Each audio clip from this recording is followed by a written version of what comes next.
Assalamualaikum warahmatullahi wabarakatuh.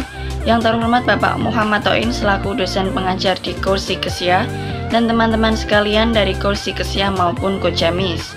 Bismillahirrohmanirrohim.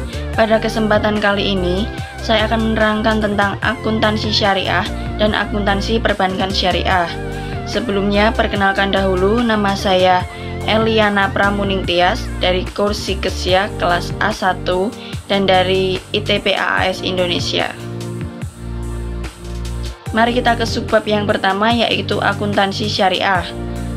Akuntansi syariah itu adalah suatu sistem ataupun teknik dari pencatatan, penggolongan, peringkasan, pelaporan dan menganalisa data keuangan yang dilakukan dengan cara tertentu dan dapat digunakan dalam pengambilan suatu keputusan ekonomi ataupun perusahaan dengan menekankan prinsip-prinsip syariah.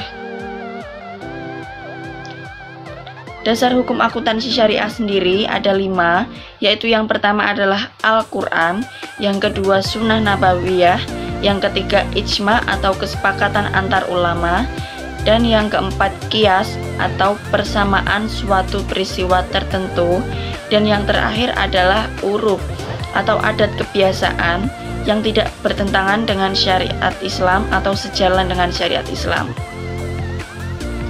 Selanjutnya itu adalah tujuan akuntansi syariah.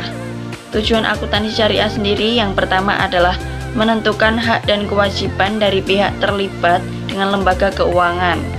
Yang kedua, untuk menjaga aset dan hak-hak dari lembaga keuangan syariah. Yang ketiga, meningkatkan kemampuan manajerial. Dan yang keempat, menyiapkan laporan informasi keuangan. Yang kelima, meningkatkan kepercayaan pengguna. Dan yang keenam, mendukung penyusunan standar akuntansi yang konsisten. Dan yang terakhir adalah sebagai laporan keuangan.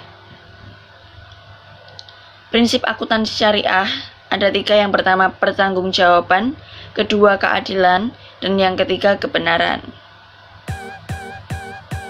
Sedangkan pada prinsip filosofis akuntansi syariah sendiri, yang pertama humanis atau manusiawi dan dapat dipelajari oleh manusia atau ilmu itu diciptakan oleh manusia. Yang ketiga emansipatoris, artinya membebaskan manusia dari belenggu ideologi semu. Yang ketiga transendental atau teorinya melintasi batas disiplin ilmu akuntansi tersebut. Yang ketiga, yang keempat, teleologikal atau bentuk pertanggungjawaban terhadap Tuhan Yang Maha Esa. Kita ke selanjutnya, yaitu ada ciri akuntansi syariah. Ciri yang pertama, dilaporkan secara benar. Yang kedua, cepat dalam pelaporannya.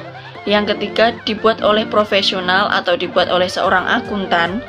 Yang keempat, terang, jelas, tegas, dan informatif. Yang kelima, informasinya ditujukan kepada semua pihak yang terlibat maupun pihak yang membutuhkan. Yang keenam, memuat informasi secara menyeluruh. Yang ketujuh, terperinci dan teliti. Dan kedelapan, tidak terjadi manipulasi atau datanya yang disajikan itu secara benar dan nyata adanya. Yang kesembilan, dilakukan secara kontinu. Kita ke selanjutnya, yaitu kelebihan dari akuntansi syariah sendiri. Kelebihan yang pertama, akuntansi syariah menggunakan sistem bagi hasil dan prinsip murabahah. Yang selanjutnya yaitu pastinya terhindar dari riba karena berdasarkan syariat-syariat Islam. Yang keempat, tenggang rasa. Yang keempat, landasan dari Tuhan. Yang terakhir, landasan dari Tuhan. Kita ke subbab yang terakhir, yaitu karakteristik akuntansi syariah. Yang pertama, dilakukan dengan prinsip saling paham dan ridho. Yang kedua, kebebasan bertransaksi asalkan objeknya halal. Yang ketiga, uang hanya sebagai alat tukar menukar saja. Yang keempat, tidak mengandung unsur riba. Yang kelima, tidak menganut unsur nilai waktu dari uang. Dan yang keenam, berdasarkan perjanjian yang jelas.